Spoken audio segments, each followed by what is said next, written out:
guys ever at some point thought to yourselves, why don't game makers ever just make that one game with no boundaries whatsoever? They can just do whatever the hell they want and not give a shit about it.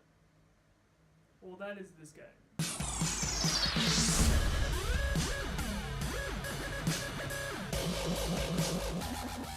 Hello guys and welcome back to my channel. Postal 2 was released on PC in April 2003. My first experience with this game was that I was sitting on my bed in my room one day.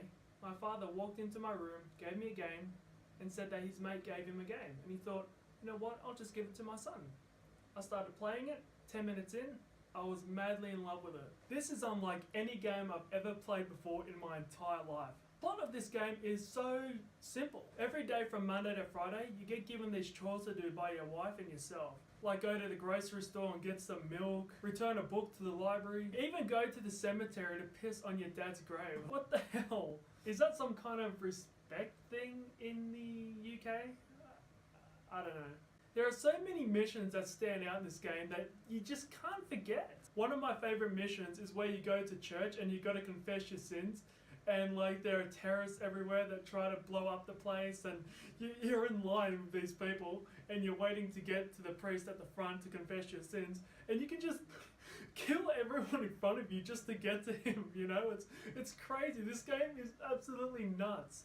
There's another mission that I really love. It's where you got to go to like a forest and there's Christmas trees and you got to buy a Christmas tree for your wife because it's coming up to Christmas, and there are people having picnics around and you can just steal all their food, and every time you walk up to a Christmas tree, the postal dude, your character, will be like, nah, I don't think so. Look at the size of that thing, it's so small, you've got to be effing kidding. And you see this light come down from the sky and shine on a tree and he's like, ah, that must be the one. If you're one of those people that are very easily offended, you might want to avoid this game. You will most likely destroy it. The story is pretty much your day-to-day life. That's pretty much it. You go shopping, do your chores, and you're done for the day. Just to let you guys know, I am no sadist, but you can do some really bizarre things to people in this game.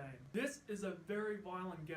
You can hit people across the head with shovels, and if you hit them in the head enough, their head is going to come flying off. And some people, like, they walk in the street, and they're like, they see a head and they're like, holy shit! And they just sprint off. It's so funny. They say so many funny lines like, oh my god, call the army! It's the apocalypse! Oh my god! Holy shit!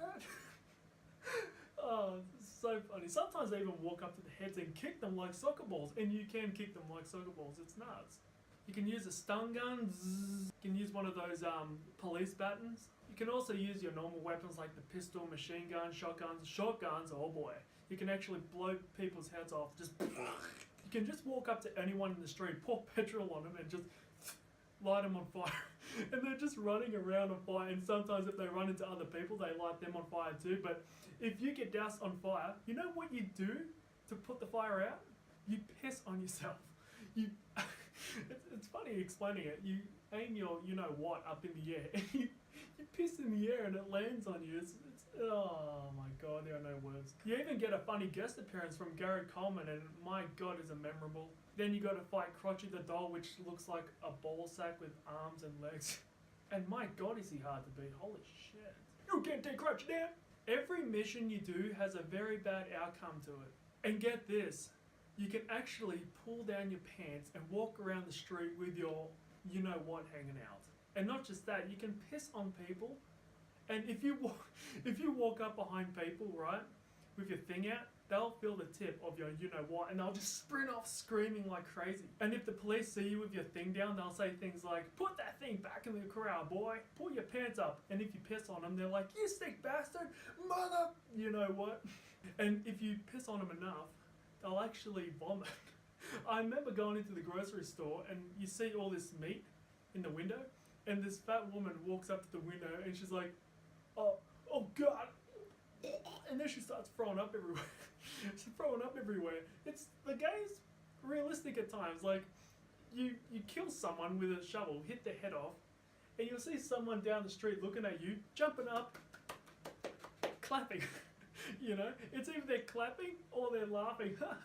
You come across a lot of very unusual things like cats falling from the sky and transvestites dancing in clubs, terrorists running into a band and blowing them all up on the street. This game has so much awesome stuff in it, like I'm gonna have to make an honorable mentions list right here. I'm actually very surprised to find out that this game has a very good rating on IMDb. It was actually kind of surprising.